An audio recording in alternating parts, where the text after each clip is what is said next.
In today's video, I'm going to teach you how to mark as unread in Waze. We'll be doing this through the Waze Live map and editor interface. And the process is quick once you know where everything is. If you've opened something in Waze and want to come back to it later without losing track of it, marking it as unread can be a useful way to keep it on your radar. To begin, go to Waze. Once you're there, make sure you're on the live map. This is the view where you can see the map interface and access the editing tools you'll need for this task. From the live map, look over to the right-hand side of the screen and click the pencil icon. This opens the editing area, which is where you'll be able to review map items and manage their status.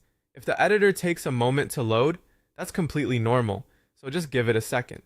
Once the editor is open, shift your attention to the panel on the left-hand side. In that panel, click on Review.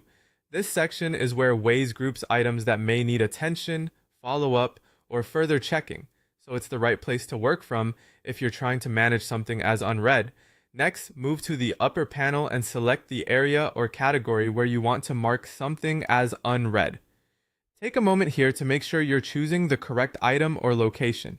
Being precise at this stage helps avoid updating the wrong map element.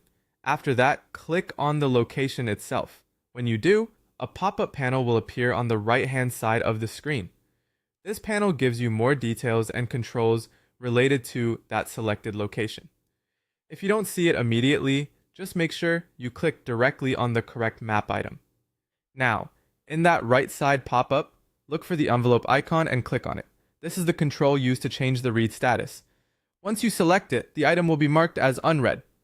And that's it. You've successfully marked it as unread in Waze.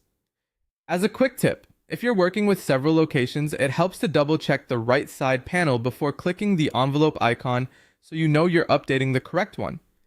This can save time and prevent confusion later. Thanks for watching, and now you know exactly how to mark as unread in Waze.